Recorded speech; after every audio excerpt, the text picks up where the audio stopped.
I'm more upset with Greg Biffle. He's the most unprofessional little scaredy cat I've ever seen in my life. He wouldn't even fight me like a man after. He needs a freaking whooping. I'm going to give it to him.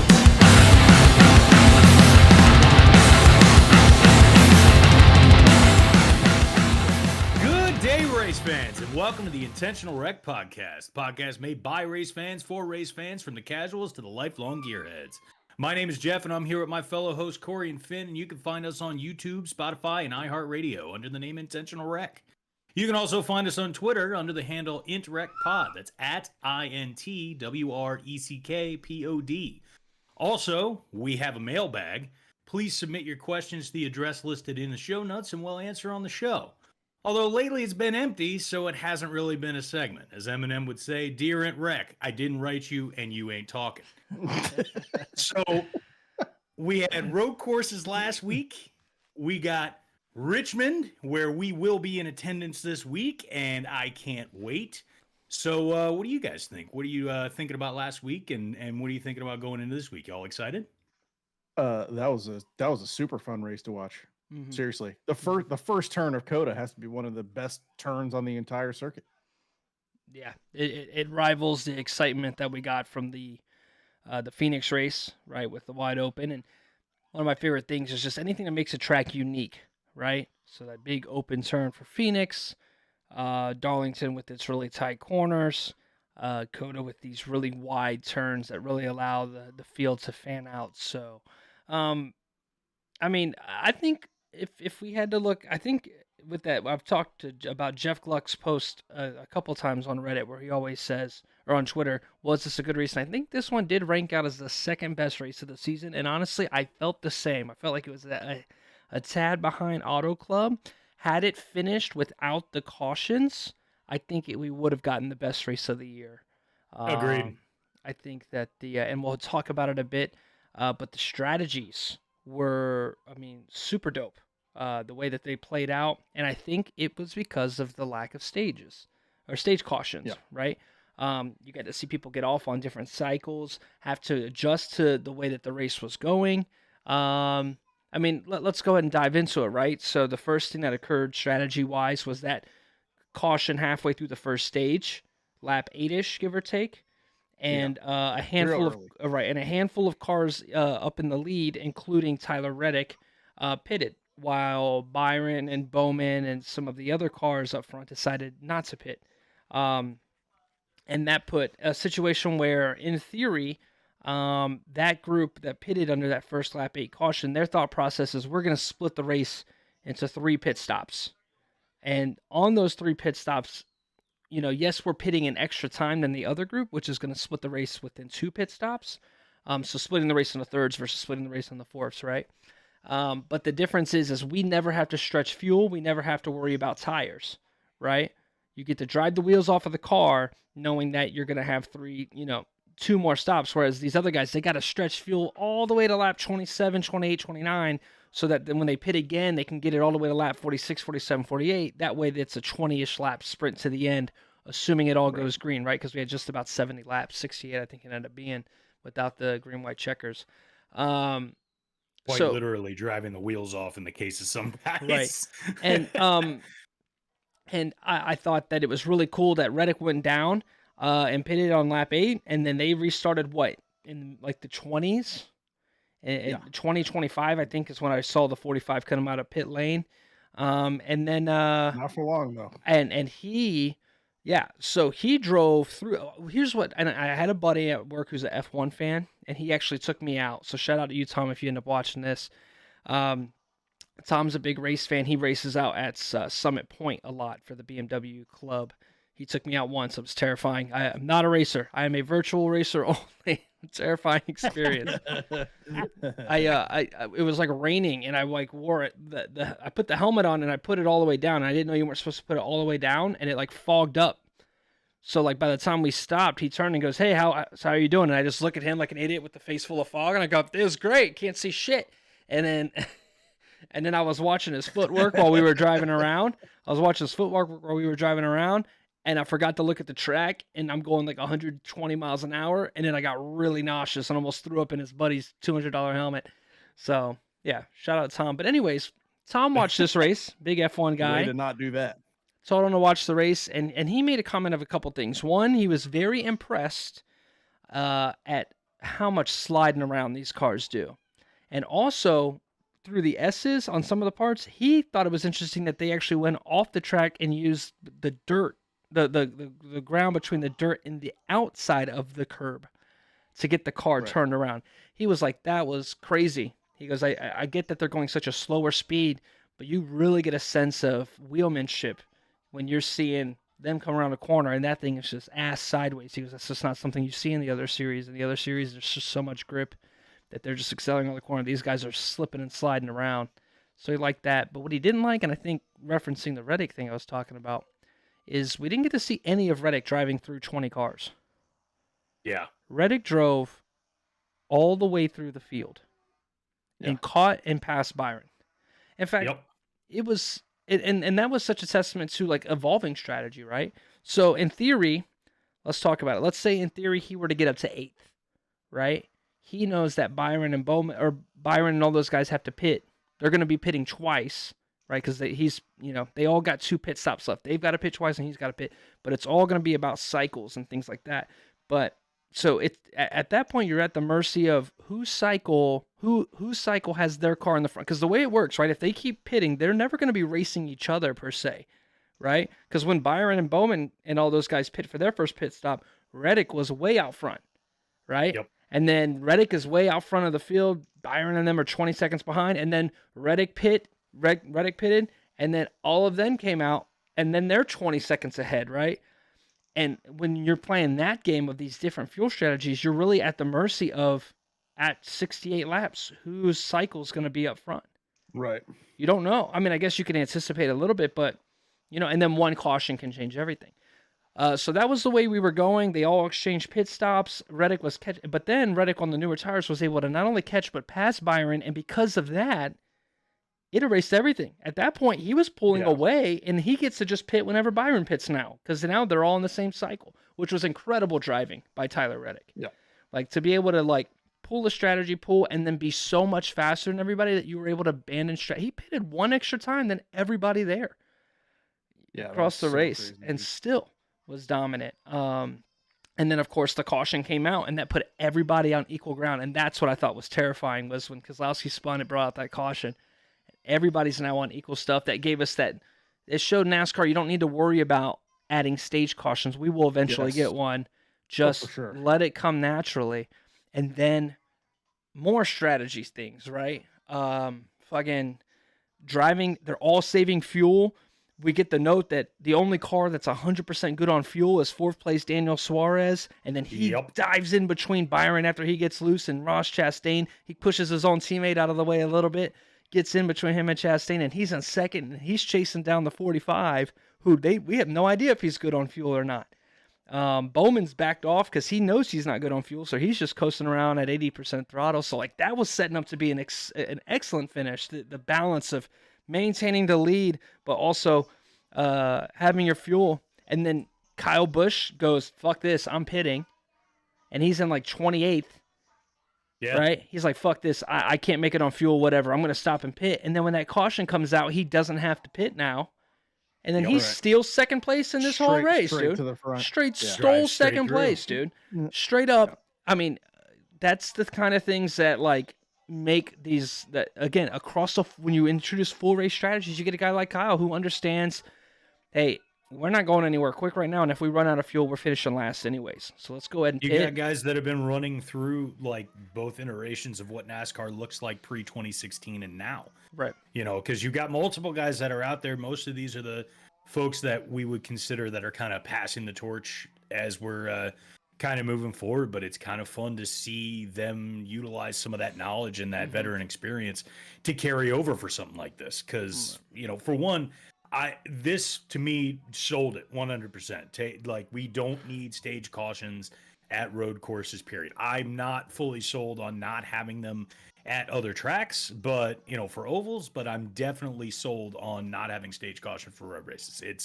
I'm sold on that. The other thing I wanted to bring up was, you were talking about your friend who was, a big F1 fan and kind of watches some of the other series of racing, like I've always found it kind of interesting, like when you kind of talk, like the differences when you kind of talk to some other fans of different series and the way that they consume a race or what they're looking for in certain things. And you can also tell, so since your buddy's a driver, there's a certain level of like respect or admiration that's going to come from one driver to another, or just watching something like this, that I think some fans could probably learn something from, because you'll often hear people say, well, no, this series is bad and I don't like this one and I don't like, and you can have your taste. That's perfectly fine.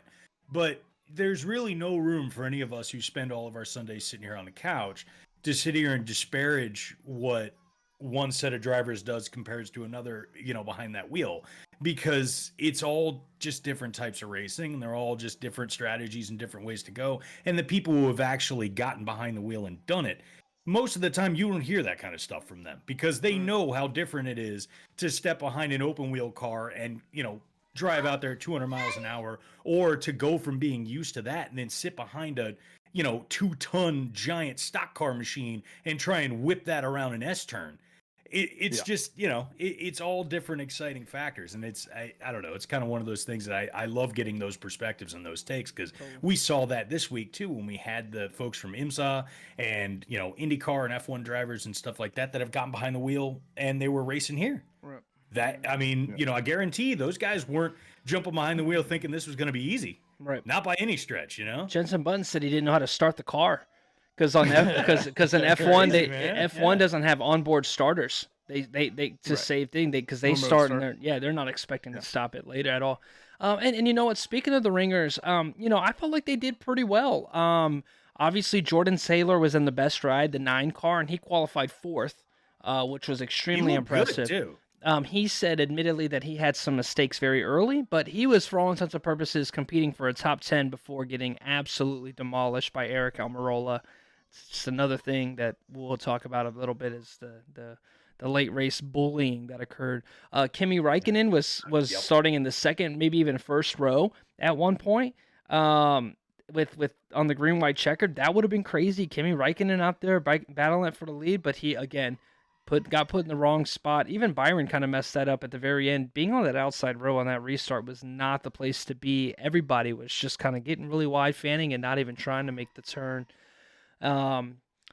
Jenson, we didn't really get to see Jenson Button. Of course, Jimmy got completely toasted a lot into that. Early. I blame the paint scheme. So we'll blame the paint scheme on that. Hopefully they can get that figured out. But yeah, he talked about the battling. He wished that there would have been more battles, and I told him, hey, that's just the coverage of NASCAR. They really need to improve, and I'm excited for the road courses that NBC does, because I feel like that's going to be a better experience. They cover IndyCar. They're used to trying to cover middle of the pack battles in a certain way, so that package is going to be a little bit different than when we do with Fox. Now, I will say this: Power Rankings is not going to be this week. I think it's going to be after Richmond that we do our next set of Power Rankings. But I will say firmly and confidently to all my internet haters that Byron is now number 1. Yeah. This was my biggest takeaway from this race, right? Is that we've seen all of these races in a row now where Byron is just killing everybody. Like, granted, he only finished he finished 5th, right? Like, he didn't finish. He was top of the. He was well on his way to a top 5 finish. He dominated the race. He was the only car at any point that was any competition for Reddick, and that is an absolute testament to the ridiculous speed that the 24 has had for the last couple of weeks. Yeah. If he goes out and he does it again next week on like the 4th different type of track in a month, it will be the year of William Byron. Think about Saturday too. Right. Well, it will be the same. It'll be the same setup. True. Yeah, it'll be the same setup, to be clear, as it's the same car as the Phoenix car. Yeah, not to say that it's not the same, but it's the full-on short track experience at Richmond, right? Like, it's the first air quotes short track of the year, right? And it's very, very different. Obviously, going from a road course one week to the short track the following week, it's like if you're not putting William Byron in your fantasy lineup as many times as possible right now, you're not doing it right. Like, the dude is just going to be at the front.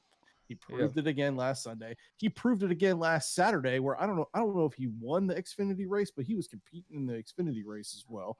And it's just like, dude, where is this guy finding all this speed at on all of these different disciplines and just killing everybody? So I was gonna crack the joke. You beat me to it, Finn, where it's like the power ranking is no longer up for dispute, and you were just a week late on it. That's all that was. Well, it's always ever evolving. Let's add Reddick to it. Let's not take away from Reddick because it's not just this week for him either. Reddick is also the biggest mover, right? The fifth place, fifth, third, and then his first win of the season. They started extremely rough. Now, don't get me wrong. This isn't hate to Larson. He's just subject of circumstance, right? Like he keeps getting. I mean, I don't know what happened to Bubba Wallace. I think he lost his brakes. Bubba destroyed whatever car he hit. Hit again after that too. Yeah, and then he was just getting beat down all day. So I mean, Larson's quick. He's having a rough start to the season. He's gotten wrecked out at Atlanta. Got wrecked. So, but he's up there competing. So it's not to say that I don't still feel a certain way in terms of who's the talented. But listen, power rankings. It's all about right now. Okay. It's not who's the top driver of all time, right? But right now, there's two cars that are running as good as William Byron, and he's the one that's got 2 wins, and he's the one that put it on the pole at a road course, which isn't his strong suit. Now, I will say this, because he's got the iRacing background. Tyler Reddick said that actually it was a professional iRacer that he's friends with that ran the sim at COTA and found something to help find speed. So literally, some guy was racing the track on iRacing, found something that worked, told Tyler Reddick about it, and that's why he was, and that's one of the reasons he was the fastest car. Like that's what he said in Victory Lane. Wild. Which is when you see us talking about iRacing, when you see us race on Thursdays, if you watch that stream, just understand like that's the kind of thing that we're running.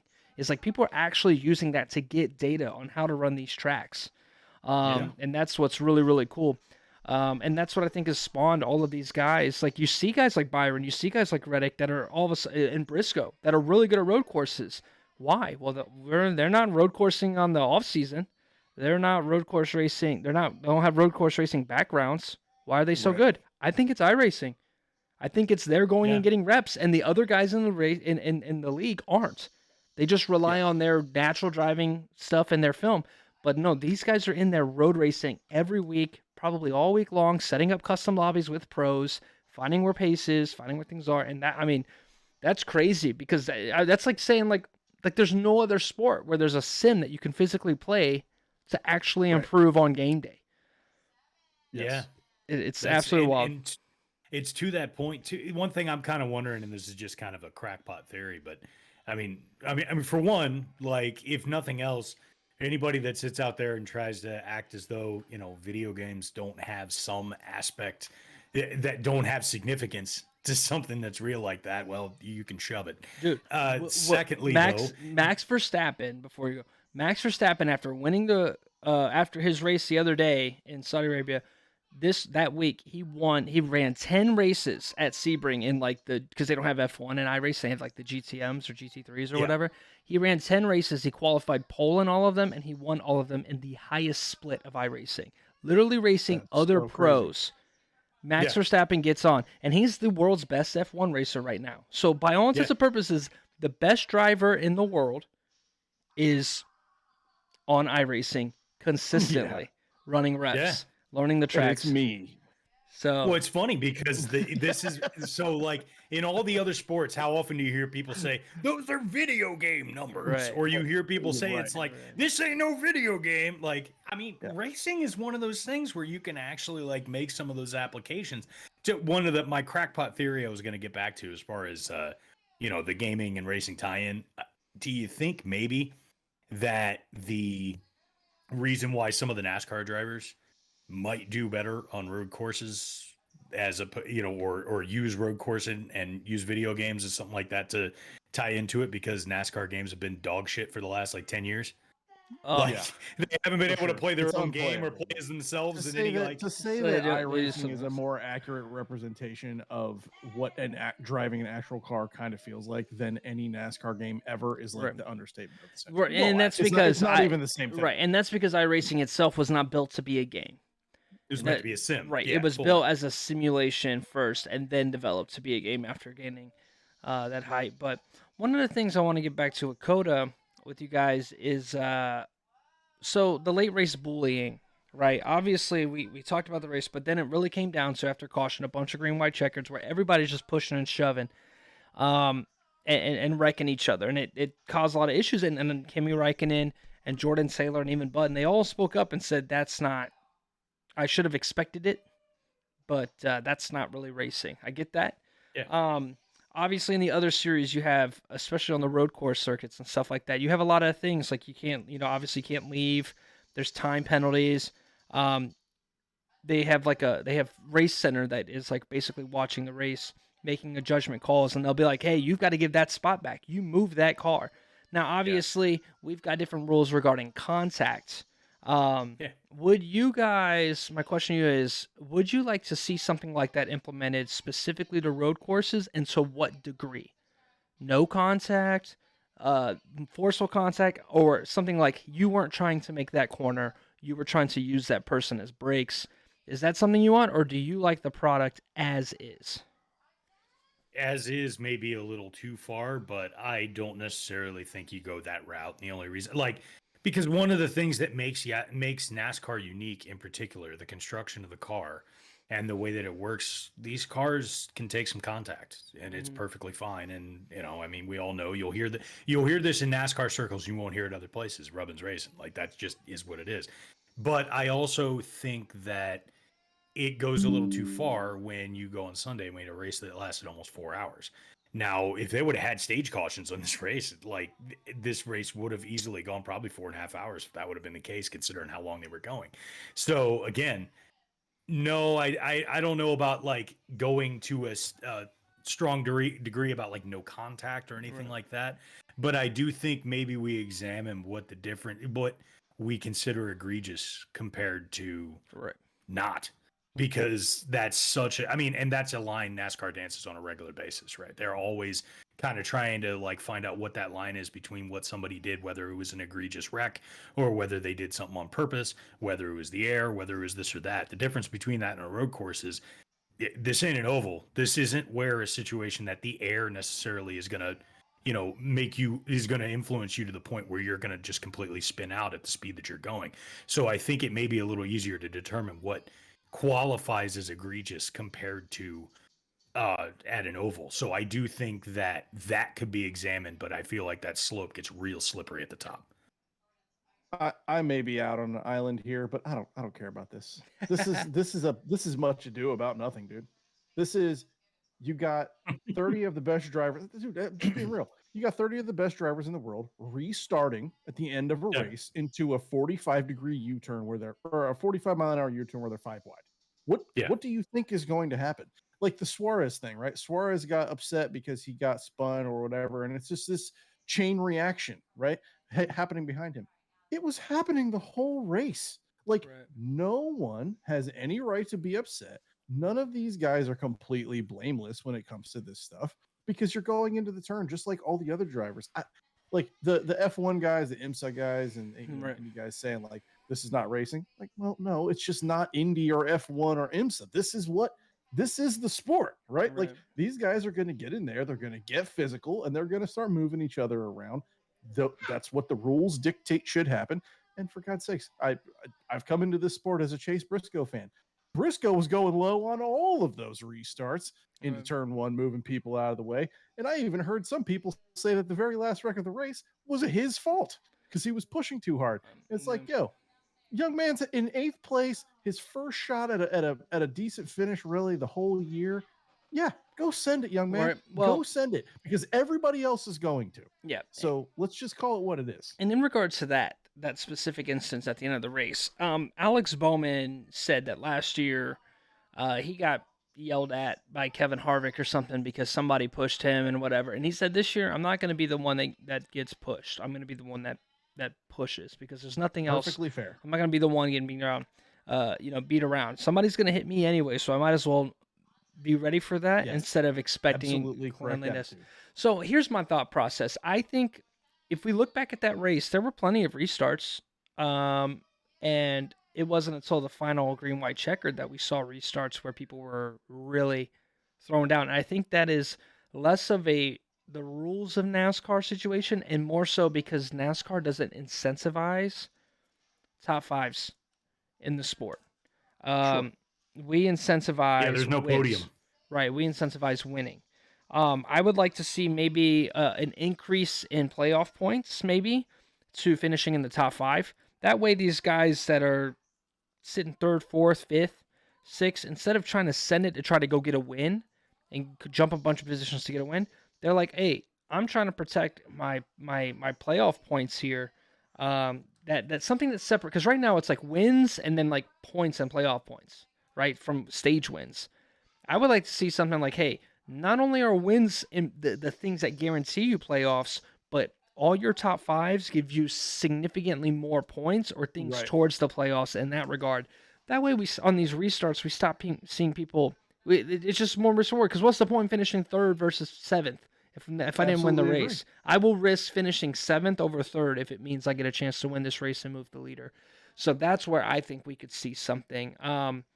And then if you're not first, you're last mindset. Right. It's not punishing the act, because the rule, like, if you're going to send it in there, right? We're not going to punish that, but what we're going to do is we're going to give you a greater incentive for finishing maybe a little further back. So I think you're spot on there, Finn, trying to like reward the correct behavior as opposed to necessarily punishing a judgment call at the end of a race, and then somebody takes a penalty for something that maybe wasn't really their fault, or you know, they were just doing what everybody else was doing, and I think that's probably the right.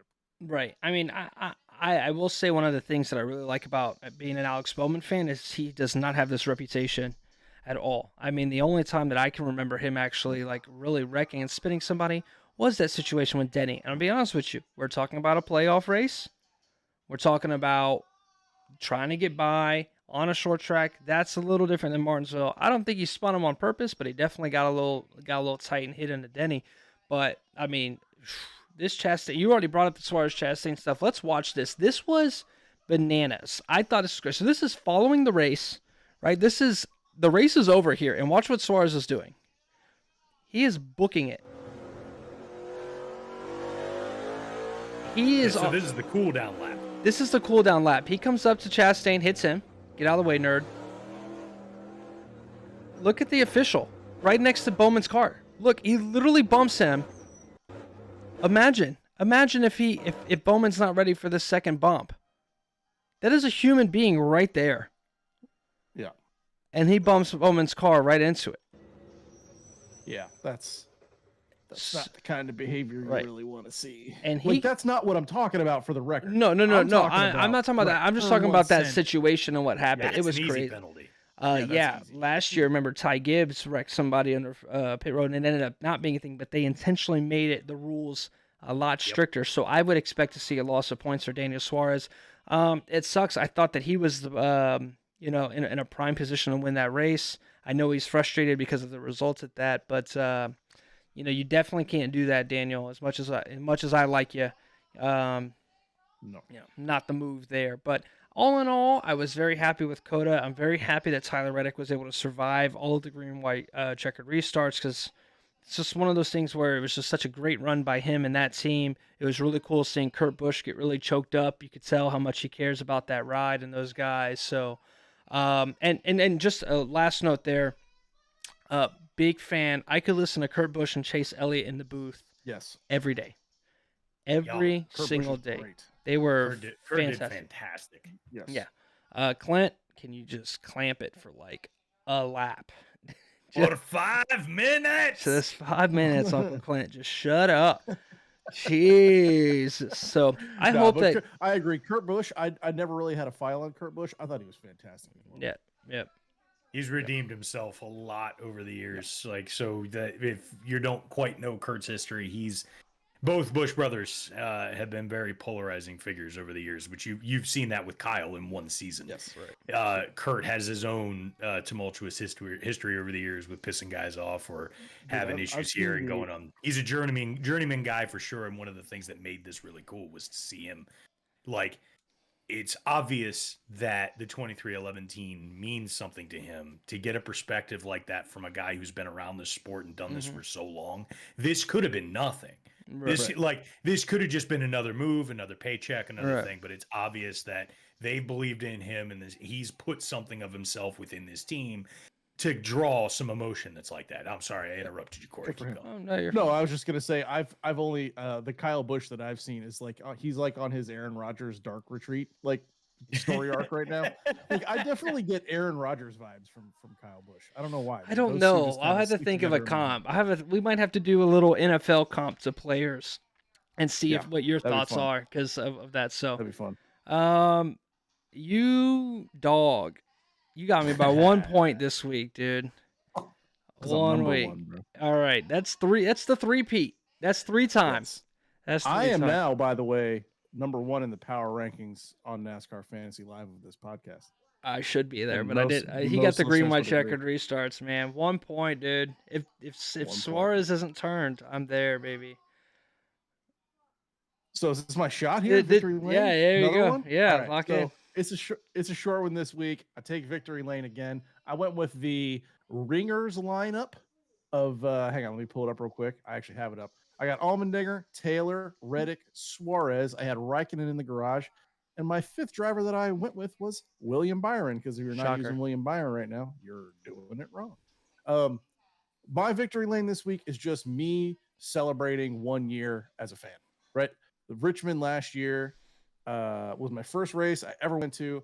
I've been hooked on it ever since. I know I went over this in our introductory episode, but it's just kind of come full circle for me, right? Doing this with you guys, full immersion into the sport. I've seen other people like, Jack and his brother and everybody getting in and picking drivers and having fun. And we're going to Richmond with this big group. And I can't thank you guys enough for being the 2 people really responsible for introducing this, right? And Darian likes to give me a hard time because he's like, you're on the, like, I'm on a story arc, right? Like every kind of pseudo middle-aged guy kind of gets like their thing that they start doing, and one of those things is NASCAR, right?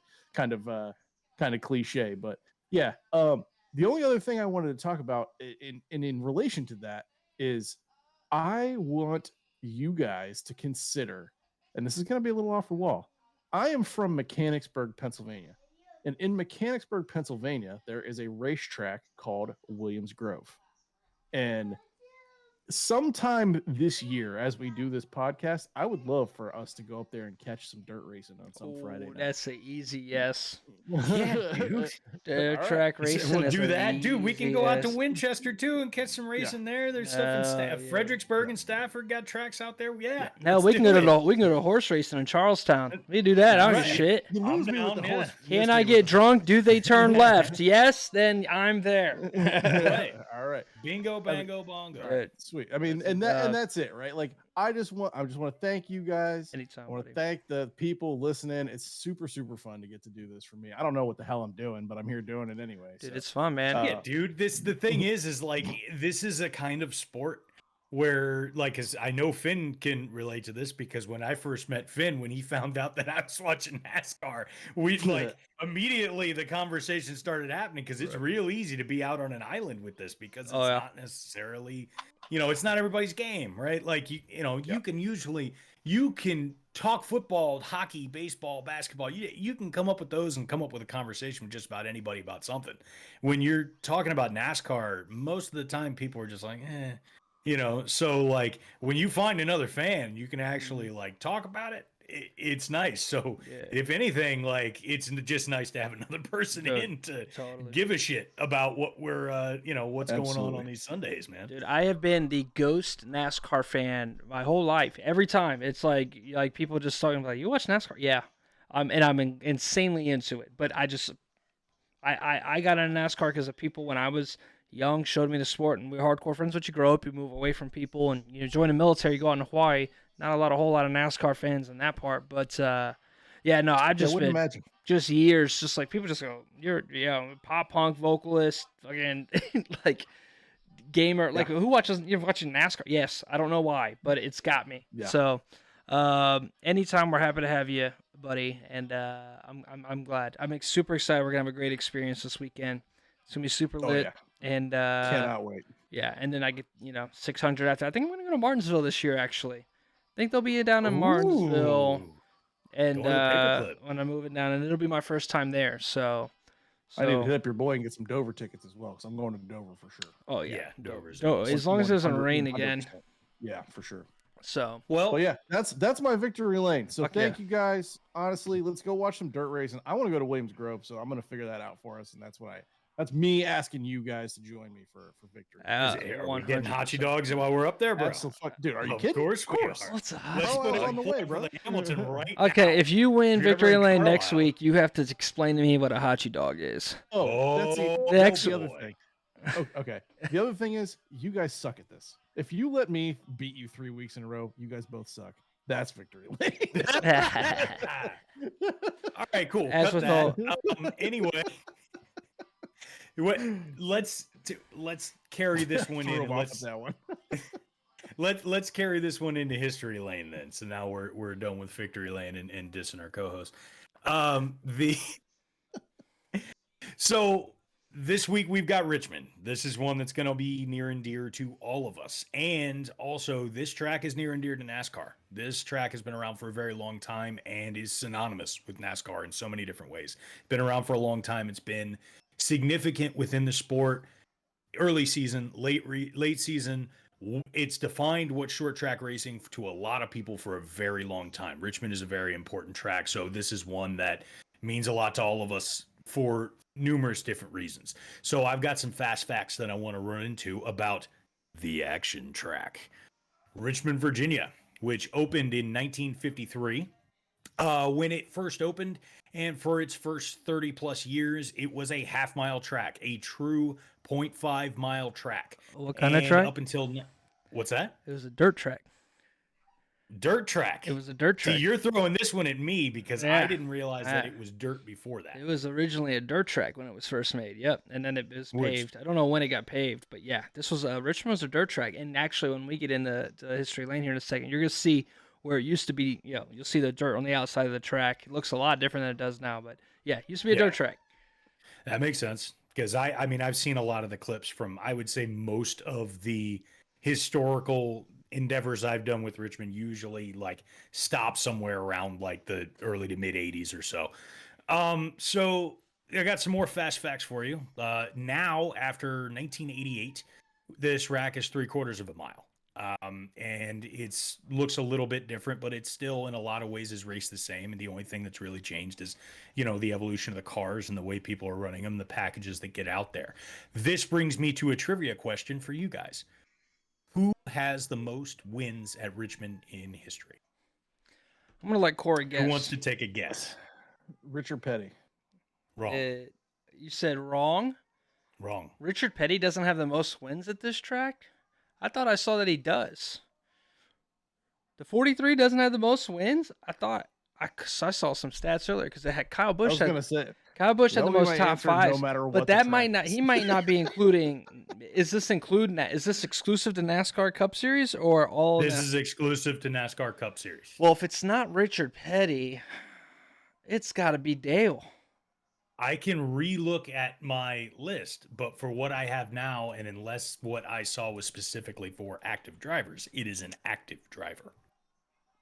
Ooh, Denny Hamlin. I don't think anybody has more than.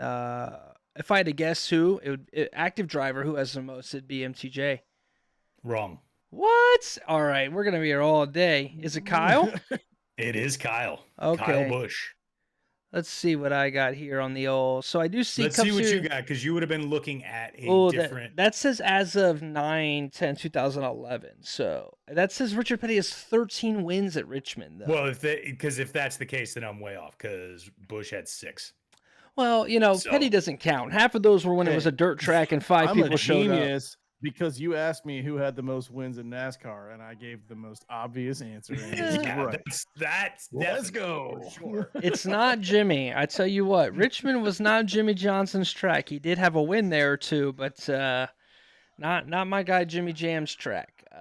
Good old Richmond. But I'm gonna have to look through my source because I was also digging through, as you guys saw in the 10 minutes that I was pulling facts before this track. You're fine. When I was going through Racing Reference, I was specifically looking It's through the probably list, active drivers, and Kyle Busch is a fantastic Richmond driver. That had to be, yeah. Oh yeah. Has some of the more significant moments at Richmond. He actually too, was leading. He was leading last year's race when. Remember we were talking about tape on the grill. You're not allowed to put tape on the grill anymore. Somebody put tape on his grill, on the grill. I think it was supposed to be like a brake tape, but they put it on the grill, and he had to come down and pit, and he lost the lead there. But no, Kyle Busch is an expert at this track. Yeah, so there's that, and that's been completely derailed. So I'll just take away my trivia. I was right. That's fine. I will sink into my hole of wrong dumbness. How about this? If you just say, yes, Corey, you nailed it, and then go into history lane, I promise I won't leave all of that in there. Yay, Corey, you got it right. Way to go. Congratulations. Look at that. The newbie coming through in the clutch. Man, golf claps all around. Why are you guys letting me be right about stuff these days? You know what, man? It won't happen often. Blind squirrel. Fine. So this week, and I picked this one just because there's a certain icon aspect to this particular race we're watching this week. We picked the 1986 race at Richmond, the Miller High Life 400. And this particular race is interesting, and if you've seen clips from this race, if you're a NASCAR fan, and you may not even know it, because it shows Dale Earnhardt doing very Dale Earnhardt things at this particular track. And we'll have some clips for you on that one. We'll let Finn break some of that down. Some of the other facts we got here from the 1986 race. The winner of this one was Kyle Petty. The purse of this race was $225,435. First place, $37K. Second place, $16K. Third place, $19K. Interesting breakout of the races there, but third place was also Dale Earnhardt. So there's an aspect to that where you got guys that aren't necessarily the, some guys getting paid a little bit more, because Joe Ruttman came in second place for that, and he earned $16,000. So we'll go to the next part. This race was 3 hours and 2 minutes long. The average speed on this track for this race was 71 miles per hour. There were no time trials, so we can only go by the actual speed during race time. And the attendance for this race was 25,000 people. So with that, here's our fast facts, and I will kick this one to Finn for some more detailed action. The 1986 Miller High Life 400. One of the things that makes the 400 here, 400 mile. Actually, with Richmond, it's the amount of laps. So it is a 400 lap race. It is actually a 300 mile race. One of the things that we're going to talk, and I'll go ahead and pull up on the screen here, is what Richmond looks like today, and that's this kind of, we call it a D-shaped oval, right? And if you think of it here, just very much so, it's kind of inverted, the D shape. But the backstretch over here on the right with the Toyota sign is that very, very straight. So coming off the corner, it gets really, really straight, kind of like traditional tracks, okay? And now in the race that we're watching, what we see right now as pit road used to be what the track looked like. Think about it that way, a very straight on both sides. But now we've got this tri-oval. So as it comes around out of 3 and 4, it really bends out really, really wide. The track gets really, really wide. It's very banked. So coming off the turn, you have a little bit more space to get in the gas. So you kind of have this really wide front stretch down into turn 1 where you get straight. So it looks different. And when we turn on victory lane here in a second, you guys are going to notice that looks a little bit different. Another thing I wanted to point out is that when we get there is you're going to see these guardrails, guys. And NASCAR has these things called what we call safer barriers, and they kind of look like this here. And what that is there's concrete wall on the outside, right? That white on the right. And then there's these little triangle pillar things all the way around the track, and those compress when contact occurs. And then you have the wall as you would see. Now, it is a solid wall that you hit, but when the drivers hit that with their car, that absorbs all that shock into those little triangle pieces between that and the concrete wall. And that is what protects a lot of these drivers from a lot of energy transfer to their bodies during the races. So I say all that so that when we pull this up, you're going to be like, what the fuck? Chaotic, archaic shit are we doing at NASCAR? Because the last old race we watched was Daytona, and they had the big walls, right? Because it was such a big track. This is different. This looks like this isn't Richmond Raceway. It's Richmond Tom's backyard. It does. Yes. And that's so when you guys are watching this at home, and then again, if you're on Spotify or any of the streaming apps, all of this is available with video side by side on YouTube. One thing I wanted to note is this is a race where they actually tried qualifying in the rain on flats. And quote from Darrell Waltrip, "This is the stupidest thing NASCAR's ever done." They couldn't even get the last 13 cars in to qualify, so actually qualifying didn't even matter. They had to do like an algorithm to get the points to qualify. Also, an algorithm in 1986. Yeah. Had to be interesting because you know that was some guy named Ralph sitting in a booth with a calculator and a pencil. Oh, yeah. Calculator. Slide rule. Calculator. Slide rule, bro. Yeah. What's the thing where you have to tell time with stone? Sundial? Yeah, they had one of those. All right, it was real, real. I love that you pointed out what the track is going to look like when we see it too, because when I have gone back and watched this race, that was one of the things I specifically noticed was the bare bones factor of the wilderness that you kind of see in the back compared to what you see. If there wasn't bleachers, this is just a backyard race, for sure. You talked about money, and Earnhardt earning extra money, and just like that first race that we watched, remember when we were watching that 90s race at Vegas, and they had that little, the Noble 5, where if you win, so that's another thing that they did. They had the hard luck driver of the day. You were, it was like I don't know if it was fan voted or what, on who had the worst day. There was the True Value Hard Charger Award, which was split among the top 5 people, and it was like $5,000 split among the top 5 drivers. The Racer of the Day. These were in-race awards and awards that were given very similar to kind of how F1 has their Driver of the Day or their fastest lap type deal, right? And this was like cash given to these drivers as a result. We don't really do that today. They kind of did a version of it in the Xfinity Series a couple times the last couple years, but interesting that it's not in Cup. And we've seen 2 eras. We've seen the early or late 90s, and we've seen in 86 do these things. So interesting there. And then, so why don't we hop in and let's watch a little bit of this race, yeah? I'm down. Let's do it. And here, you don't have to worry about editing or anything. I will cut through and cut out all this stuff. So we are raising hell and praising Dale this week, huh?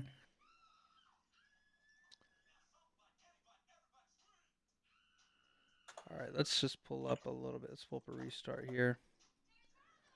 All right, cool. So Terry Labonte and Jeff Bodine started on the pole here, and then again, the first thing I wanted to say and notice as we're kind of watching, look at this shit. Yeah, right? That's just a guardrail, dude. That's just a highway guardrail, and look at the inside rail. There's really nothing stopping them from hitting. I was gonna say, what inside rail, dude? Man.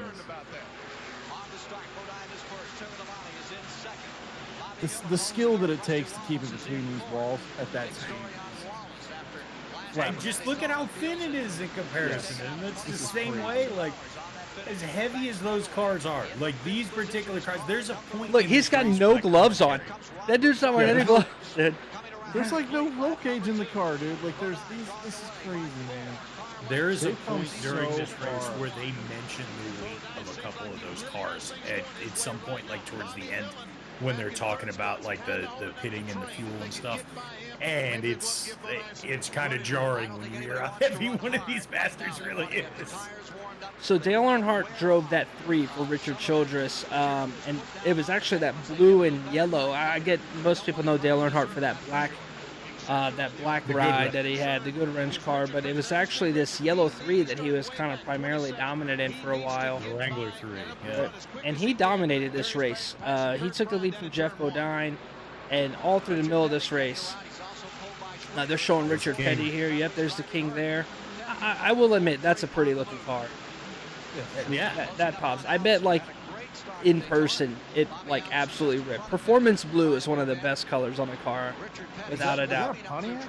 Yep, he drives a Pontiac. Yep. So let's go ahead and I'm going to go ahead and skip up here. There's a big old wreck here. It's coming up soon. Okay, we'll just keep watching here. So Petty started in the back. Again, he actually dominated this race. Not this race, but this racetrack. He actually hated it. Not a big fan of this track at all. He's the best at it, but did not care. Another thing is, look how single lane it is. And that's one of the things we notice about even current Richmond and Richmond of the 2000s. Because of its new build and its banking, you end up getting at least 2 lanes of racing. Guys do find ways to find speed on the outside, but down here, it's all about, can you manage your tires, move that guy out of the way, or just wait till his tires shove him up the track and then get under him. But, you know, there really wasn't a whole lot of 2-lane racing at the short tracks in this time frame. So this is our old pal, the gigantic auto camera in the back. Oh yeah, manually controlled, zooming in on the guy. There's a big old wreck. Oh.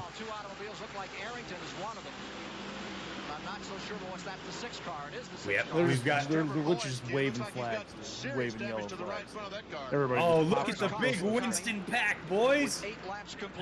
So, for anybody that doesn't know anything about like Richmond, Virginia, or just Virginia in general, this is something to note: is Virginia had always been a tobacco state, and for the longest time throughout my childhood, one of the ways I always knew coming through, driving through 95 one way or the other. I always knew we were coming up on Richmond because for decades, coming up 95, as you get through the city, there was a factory smokestack near the Philip Morris building that is painted like a giant cigarette.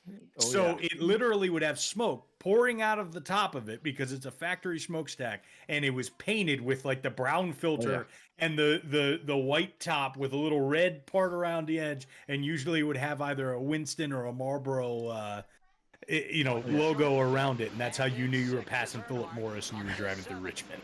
Stay classy, Richmond, Virginia. 100%. It's now been changed into a thinner like pillar that's squared and just has different cigarette company logos. Oh, there's a big wreck. 4th place Waltrip, and there's Bill Elliott. There's Bill Elliott's 9 Bill car. Elliott's gone. Up on the railing. It's so tore up, dude, in this era. Like, those cars are toast. Yes. He's up on the wall. What? How do you get out of that thing? Imagine trying to climb out of this thing. Have they invented tow trucks yet? They invented tow trucks before 1986, right? The King got into I don't know. It wasn't around yet. Yeah. Believe it or not. Yeah, believe it or not, Finn, this was actually before Corey and I were born. So, fun fact, the Terry Labonte car in this race stopped working. Things weren't working, so they went to retire it, and they found a piece of engine. They pulled it back, and one engineer found like a piece of metal in the car, and that was messing around with the ignition. They pulled it out, worked fine. He went back out there, finished 15th.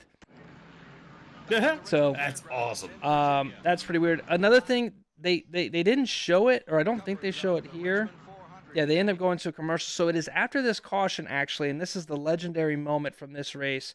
So because of that caution, it ended up putting a bunch of mud and oil on on Dale Earnhardt's windshield.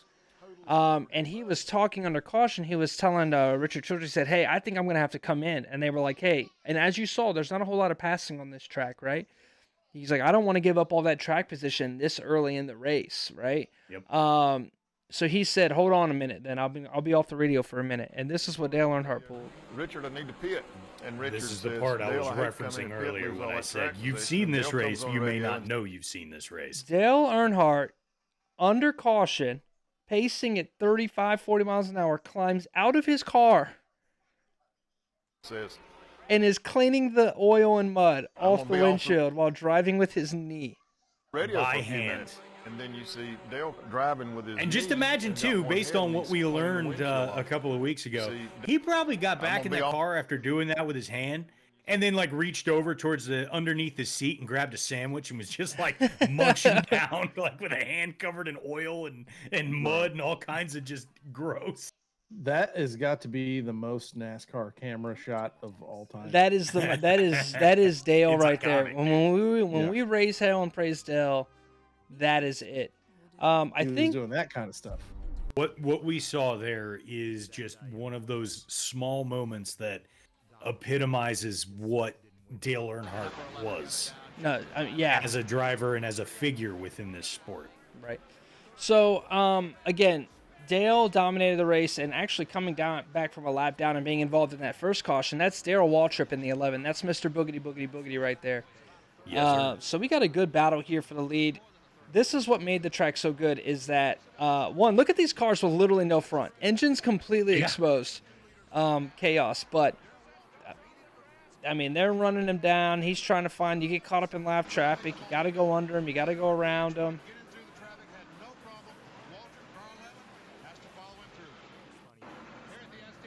Also, I like this. This is the way that they used to update the leaders. Nice.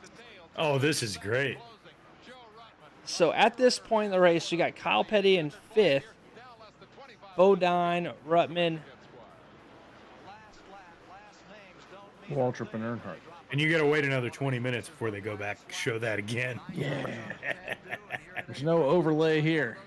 Which is crazy though, because it's not like that technology didn't exist at the time. There were overlays. Probably There were filters and overlays. They were doing overlays and filters back in the 1950s. So it definitely existed. They just didn't do it. So here's the 11 putting it on the 3. There he goes under him, and then the 3 they cut away, but the 3 immediately doors him into the bubble. Remember what Bubba Wallace did? God. So he completely wrecks him. 6 people wreck. In 5th place, Kyle Petty sneaks through and wins this race. That was the race right there. That was the last lap? That is so crazy, dude. They're caution right now. Yeah, they race back to the line. Kyle Petty wins the race. And there's that Dale afterwards tries to race it around. Freaking Dale. But I wonder if he got up to recommended speed. What do you think? Is that? I want to see if he's moving. We need to see if they've got it doesn't look like they've got a camera angle of that wreck. We'll see what they got. Here it is. So right after he turned him, look, the 3 just right rears him, dude. And I don't want to speak. I'm not trying to make a joke, but it's crazy. Like, you want to talk about how dangerous that is. This is a short track, but getting right rear is the reason Dale Sr. passed away. You know, like that is what we would consider. Now, I wouldn't say that was dirty drive, but this was dirty drive. That's dirty as hell.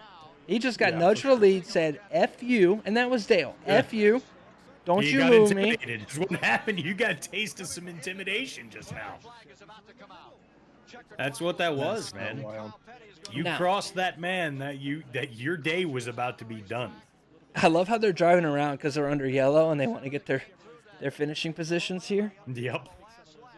So you guys got to figure that's going to be a check, you know, like whoever they can get into a spot. spot. That's 20. Yeah, that's $20 right there, man. You know, we do it $20.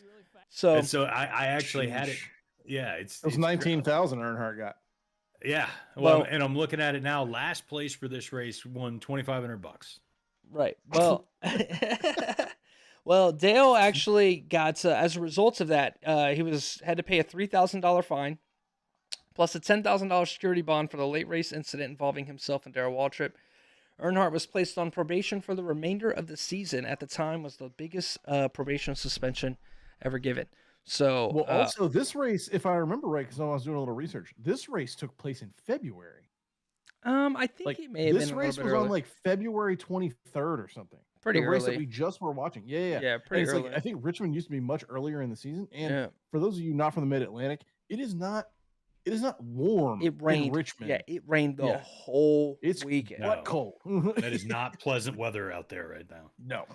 In late February in Richmond in 1986, I can assure you it is not pleasant spring temperatures out there. So the end of that, if he got probation for the rest of the season, that's a long time because this was very early. Again, dirty move. I mean, that was that wasn't a bump and run. That wasn't moving in. That wasn't even even turning him with the left rear, like bumping him and moving him up the track and spinning him. That would be fine. But he straight up got pissed that he got moved and right reared Darrell Waltrip right into the wall and wrecked out the top 6 cars. This brings into that discussion about like legacy and stuff like that and the way we kind of remember athletes too, right? Because think about like Jordan with the NBA. And if this was the early 90s, when he's playing and he's in the mid. There are plenty of like if you talk to people now, it would almost seem as though nobody hated Michael Jordan at the time that he was playing. You know what I mean? Like the way that you talk about these icons in sports and stuff like that, people will talk about it as though nobody just couldn't stand the guy at the time. Dale Earnhardt may be another perfect example of this. Plenty of people absolutely loved him. People would consider Earnhardt to be a way of life for some fans, with nowadays. But if you were to look at it back then at that time, I guarantee you there were plenty of people that would watch Dale Earnhardt do something like that and couldn't stand the guy. There's it'd be crazy to presume that that's not the case. We always kind of look back with some rose-colored glasses. I attribute the entire Jeff Gordon fan base to that group you're talking about right now. Sure. There wasn't a true guy, the petty era was going away, so you have all these petty fans that are moving on to somebody else, and all of these great legends, and Darrell Waltrip's time's coming to an end. We're approaching the 90s.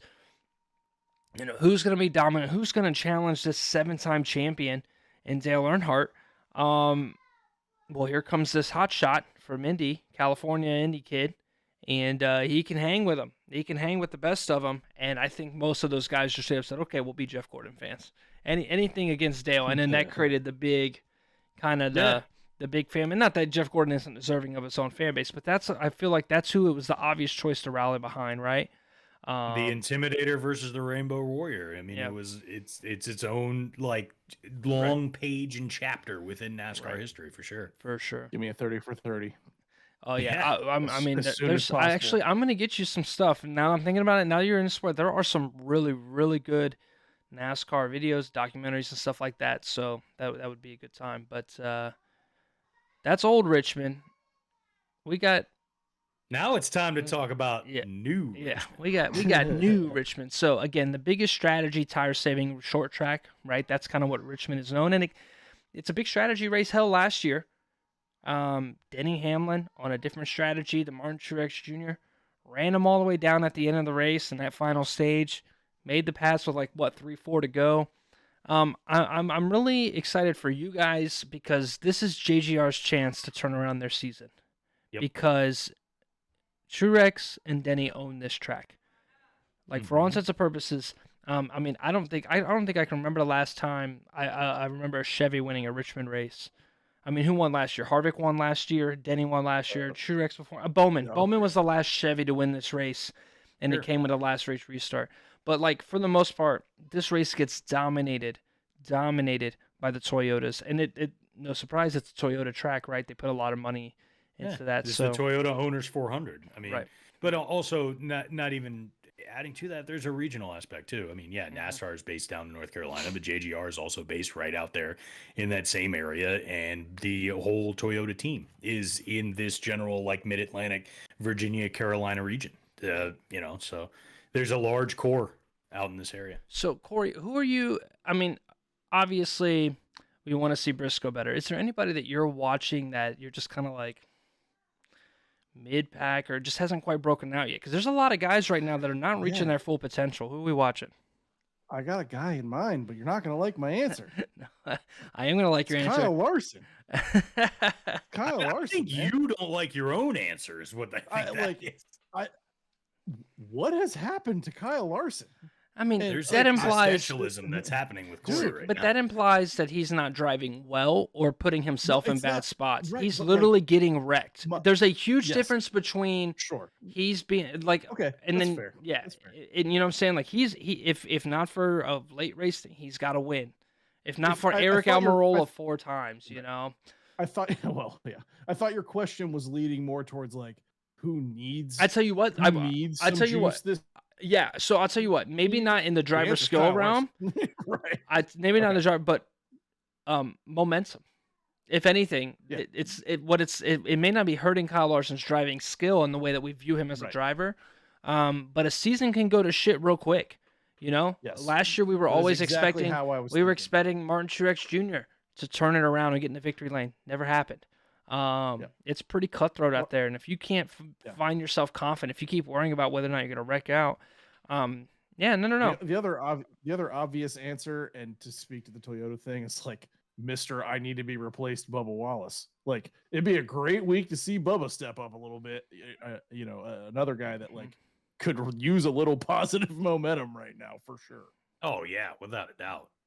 Yeah, I think. Yeah, go on. I would say, I'm not upset with Bubba's pace. Bubba qualified well at the road course, and he's not a road course guy. So they knew going into this track that it was not going to be a day for him. But I felt like Bubba's had enough speed and pace to be a top 5, top 10 car. So I'm not really upset with Bubba. Like, it just keeps going to shit for them for some reason. Right. Those He's two kinda guys, caught the camp. and like I'd love to, as much as I do the I hate Larson thing. Like, I don't like to see guys get a bad shake. Right, I'm not the guy who's like trying to wish the bad shake on people. I don't want to be that dude. So like, I would, for the sake of the competition, I would like to see more out of Larson this week. For sure. Yeah. For the sake of his season and his sanity, I would love to see Bubba get a little taste, or a little better luck this weekend. Right. For sure. What about you, Jeff? Well, I mean, I don't know, because I don't want to dive too far into who my actual pick is going to be for this race. But as far as like, I don't know, it's seeing some of the guys that are, kind of been running a little bit towards the middle of the pack that I'd like to see spend more time up at the front. I mean, honestly, I'd like to see a better performance out of Ty. I think that it would be nice to see him get a breakout there in Richmond. I mean, he's been up there here and there, but it just hasn't quite made the same noise that maybe I would have necessarily expected. He's sitting right here about middle of the pack in the point standings right now. Mm-hmm. But, I'd like to see maybe a little more out of Almirola as well. Oh. I mean, we're starting to get to a point where it's kind of like, he's finished one race. He's finished one race, dude. Stewart-Haas is a disaster this year. Right. Almirola is done. Ryan Preece out there calling everybody hacks. Right. That's the other thing. I mean, don't do that. I think that we could see a little bit more out of Almirola. I think that we're at a point now where he's been around for long enough and he's been doing this long enough that you expect a certain level of racing and expect a certain level of finish out of Eric Almirola. And I feel like he should be doing better right now. So I'd like to see him, make some moves and get up there. I'm with Corey on liking to see Bubba get up there and do something. I mean, those are the guys that I think that I expected to be doing better by now that are not. Mm-hmm. But yeah, we'll kind of see how it shakes out. I'm interested to see if the same rivalry kind of bubbles up between Gragson and Ty Gibbs in the way that it was coming through Xfinity. It's not the same when they're fighting for 25th. Well, right. They need somebody. That's what I mean, though, is that I agree. You're absolutely right there. I'm just saying, just to keep in mind, that was Kyle Busch's car. Like, we're watching a guy completely struggle bus with one of the best cars. Now, granted, Toyota as a whole is struggling, but that's brutal. Ty Gibbs has been underwhelming, but understand he's 4 months away from losing his dad at 18, 19 years old. I am not trying to put too much pressure on him. I bet the thing for them is just, hey, breathe, don't have expectations. We're both dealing with the loss of, his son and Ty's dad. So I don't mean to come across as joking with Ty Gibbs. It's very obvious that they've got a lot mentally, so I wouldn't be surprised if they're just trying to grieve and get through the process. And that might, that might be something as much fun as possible. And you know what? You think about who was running. I wonder how much, Coy was actually running a part of Joy Gibbs, not just a person replacement, but just like a job, I can't imagine Joe Gibbs is doing a whole lot of management these days. Outside of being the name, I don't know, but that could be a part of why JGR's regressed. I wouldn't say my pick this year because we're not talking about our predictions yet. But in a year ago, we took you to your first NASCAR race and you got to experience the first thing. And I remember outside of you going, holy shit, I remember you messaging me, the 12 is fucking fast. And this was the start of the whole Blaney discussion. And I remember going this race last year. And I do remember going like, hey, don't worry, it won't be for long. And it wasn't. But that's the guy. That is the guy who he's got to find something. I mean, like Logano is carrying the Ford camp right now. Cindric is doing better. Cindric is outperforming Blaney. Granted, he is the better road course racer than Blaney, so that is what it is. But that's Logano and Harvick are carrying forward. Yeah, talk about somebody who really needs to find a way to find success. 2 seasons without a win in the 12 car is unacceptable. Just not gonna lie. 2 wins without a season in a Penske ride is unacceptable in any circumstances. And you know what? Even furthermore, that 21 of Harrison Burton is borderline running back there with Cody Ware. Yeah, where the hell has he been this year? And Matt DiBenedetto was putting that car in the top 5, top 10, and lost his ride. You know what I'm saying?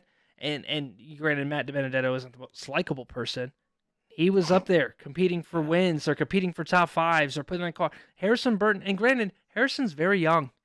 And if I'm Harrison Burton, I'm asking to go back down to Xfinity. Let me go get in a car where I can get some confidence and seat time, because him coming up this year in this 21, it's not looking pretty. And I would hope that somebody like maybe Corey LaJoie gets that call for the 21, because what Corey LaJoie is doing in the 7 car for Spire, while Ty Dillon is a fucking chicane taking out 7-time champions, that's what his 77 for.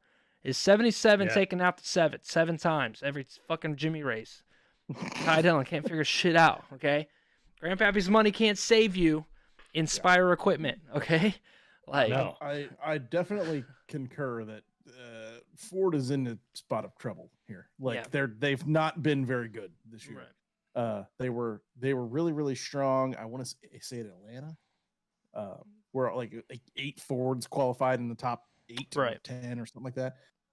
Other than that, I mean, when Harvick and Almirola's an afterthought, really, but when Harvick and Logano are gone, like, what do they have in the wings? And I mean, like, I'd love to think that Chase Briscoe's that guy. You know, I talk about him all the time. Chase is the future of Ford. Chase and Zane Smith, they are. Well, he's gonna have to be. Look at the age. Right. Listen, I will say this. Though. If Stuart Haas can't figure it out, Chase will be in a Penske.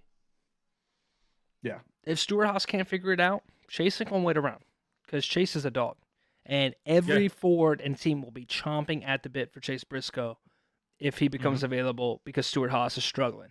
So and I don't think he can't really change manufacturers. Ford is like locked in on him. Ford loves him. He is Ford, just similar to Jimmy and being a Chevy guy. It was just like, give him a ride because we will fund it. So Briscoe has very much got Ford backing. But I will say, just to the point when we're bringing up the Fords, though, if you're looking at the regular season standings right now, half of it is Ford. So it's surprisingly enough, but just based on the general performance that you're seeing right now. But you got to remember, all of the Hendrick Chevys lost 100 points. Right. So that's likely where that boost is coming from. Because Bowman, Byron, not Elliott, and Larson would all on points be top 10 cars. Yeah, absolutely. Not including wins. Then you add in the Ross, Busch, and Suarez cars, and I don't think we see a Chevy not named Kevin, or a Ford not named Kevin Harvick in the top 10 of points. And Joey Logano. Logano's been pretty brutal. Yeah, borderline. He has a win, so I guess there's that. But this is points, right? Obviously wins. Like Ricky Stenhouse is nowhere to be found in the top 24 in points, I'd imagine. But there he is with a win in the playoffs. Whoop-de-doo. Your fave. So, do you guys do y'all ever actually look at the regular season standings for what's going on? Like, I'm looking at them right now, and to be honest with you, I'm shocked just based on what I saw. No, I think again, because Chastain's still leading, right? Yes. Well, Chastain's at the top. Stenhouse is 12, Finn. But 12. then again, dude. Then again, we had all the 2000 cars got deducted 100 right. points. Listen, I don't care. I don't care until we start getting close to the end of the season. I really don't. It's such a long season. 30 races worth of points. Nothing is so long. Nothing that happens. Now, halfway through the season. I was just curious if that was something that y'all ever really like. Because I know I don't. I'm not looking at the point standings there so much as I look at the playoff points throughout most of the season anyway. You're just tallying who has wins and who doesn't. So Really? they're guaranteed their playoff spot. Right. That's it. Right now, once we get a little bit later in the season, the last 10 races of the season, or the regular season, the last 5, that's when we'll start working at points. And going, shit. That's when it matters. But I'm not too concerned. Like right now, Bowman is dominating in terms of consistency. And, he's somewhere to be found in the top 20, 50. Where's he in points? You got it up, right? I'm 21st. Now Bowman's 16th. Okay, so he's recovered for the most part, getting back up there. So that's exciting. Right behind Corey LaJoie. Dude, Corey LaJoie in the Optic Racing car, by the way. big Optic fans. He raced an Optic Chevy this weekend. I'm so impressed. I think I really hope he gets a good ride. I mean, he's throwing it in there, man. He's doing such a good job. I have him really high in the power rankings, almost borderline 10. You consider the gear that Corey LaJoie is in, and he is literally in D tier equipment, and he is finding ways. He's making himself marketable with stacking pennies. Celsium really seems to like him. I really hope that he can find some true following sponsorship. There's some interesting things here. Delana Harvick, which is Kevin Harvick's wife, she met Kevin Harvick when she was working for Randy LaJoie. Corey LaJoie is Randy LaJoie's son. Corey LaJoie originally was in Ford. So if they don't feel like Zane Smith is ready for the 4, or maybe they put Zane Smith in the 10, if the 10 and the 4 open up, come on, call Corey LaJoie. Dude, if I get Corey LaJoie and Chase Briscoe on the same team, I might end up just switching to Ford. Like, it's just such a fun, feel-good team, dude. And I got a huge respect for Tony Stewart. So wouldn't Riley Herbst get that seat before Zane Smith? No, Zane. I would say Zane is arguably Ford's darling right now. I don't know what Riley Herbst's sponsorship situation looks like, nor age. But I will say this: he's making Cole Custer look like a scrub in the Xfinity Series. Yes, he is. He's outperformed. He's outperformed. I've been kind of following Custer on the side in the Xfinity Series, and he's struggling. It's not, but dude, it's just Stewart Haas this year, bro. They're not doing might just be a down year across the board for Ford. Yeah, but I would say, I mean, Zane's the Truck Series champion. He won the road course race this week. I don't know if he's moved up full time to Xfinity and that he's racing both. I haven't quite caught him, but everything that I've heard is that Zane is the next big thing for Ford. He's their next new guy. Now, how quickly they're going to move him up, right? Zane could very easily go to the 21 in Penske. He's not necessarily a Stewart Haas guy by any means. I think he's running for like Front Row Motorsports. So you brought up Matt Benedetto earlier, and it's just a weird thing that happened in my head one day, but I can't hear his name and not sing it to Tom Sawyer by Rush. Oh, I don't know. He doesn't. I can't hear it and have it not be Matt Benedetto, Matt Benedetto, Matt Benedetto. It just that's just Jeff brain. That is my brain 100%. Like, since we're having a break, I just wanted to put that out there. Jesus. That's what happens in my head when I heard that. I just heard it to Tom Sawyer. Anyway, so who's winning this race? Who you got? All right, prediction time. Yeah. So Jeff goes first. Jeff will go first because Jeff has a prediction. I don't want anybody to steal it. Oh, yeah. I think that your comments earlier are going to be incorrect as of not next choosing Monday. Denny. Oh, no, I'm not. I'm actually not choosing Denny. I think this is the race that a Chevrolet wins, and I think it's Mr. Kyle Busch takes the W here. Man, yep, dominated. Yeah. He's got to make it for when he was wrong earlier. Now he's like, got to cheer for Kyle Busch to get 9 more wins at in Richmond. Yeah, right. Kyle Busch. I mean, he's wrong. So one of the things with short track programs is, they've passed the test, right? Kyle's looked great at super speedways. Kyle's won at Auto Club and found pace at the 1.5 miles. He's finding ways to have success on the tracks he's bad at, like road courses. This is the first test for them on short tracks. What's their short track package look like? I can't remember exactly how Kyle Busch looked at Phoenix. I imagine he was pretty fine. But no, I think that's a good pick. And of course, he's got more experience than anybody. And I'm really excited because it's the new package. So this is the first time, again, we get to see the new package on a short track. Less downforce, less spoiler. It works. So what about you, Corey? Busch was 8 at Phoenix, by the way.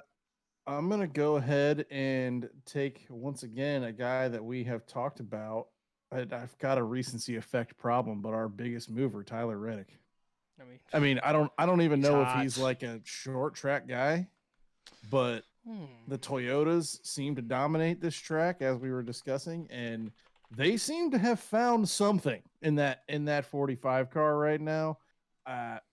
It's hard to, like, I mean, honestly, it would not surprise me in the least to see another Tyler Reddick, William Byron shootout. Right, but Tyler Reddick is also never finished higher than 11th at Richmond. So not exactly his track, but he was also driving an RCR car, right? He's driving in what Kyle Busch is driving. So that's what I'm curious about when I was talking about is what does the RCR short track program look like?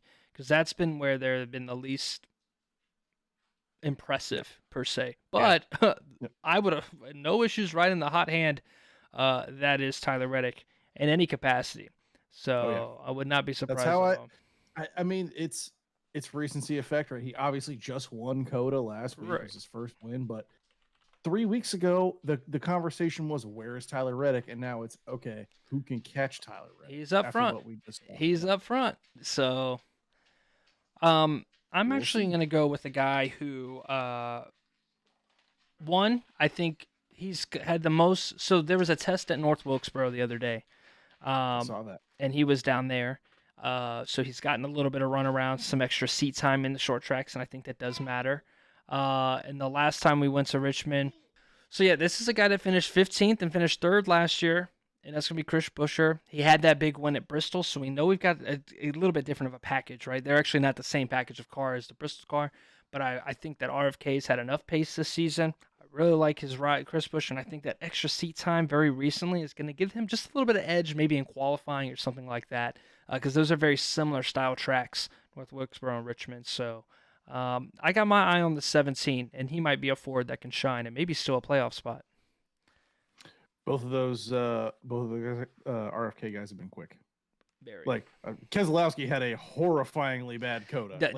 That is not his thing. Brad Keselowski might be the worst road course racer in NASCAR. I think any of the three of us could have done what he did. Which is crazy because he has maybe one of the best finishes. Remember the old Watkins Glen Marcus Ambrose battle, Jeff? Where they were sliding around. Yeah, but I don't know. Some have it in the last couple of years, and he just doesn't have it anymore. So he was a chicane, a rolling chicane, dude. He was a problem. Both of those guys are super fast outside of the control issues at COTA. Other than that, they've been really good. So I think it's a great pick, honestly. If you're going to see a Ford, why not Buescher? I think that about wraps it up for us this week. Please make sure you check us out on YouTube, Spotify, and iHeartRadio under the name Intentional Wreck. Please like, subscribe, share, and tell all your friends. Also, if you get a chance, please submit questions to our mailbag. It's in the show notes. You got an address there. Talk to us about racing. If it's not really something that you want to keep on, then we can go ahead and eliminate it. It's fine, but it was definitely requested. You sound so salty. So salty. Yeah, I did sound a little salty. I wanted to answer questions. I like interacting with folks, man. Ask us some questions. Yeah. You can also find us on Twitter at intwreckpod. That's at INTWRECKPOD. Find us, follow us, chat racing with us, check out our fantasy picks, roast us, do whatever you want. Just don't be too mean. But yeah, I think that's going to lead us out. Let's go enjoy racing. Keep an eye out for some pictures, videos, and fun stuff from your hosts on the socials as we go out to Richmond this weekend. Enjoy the race, y'all. Oh my God. Drunk vlog in back.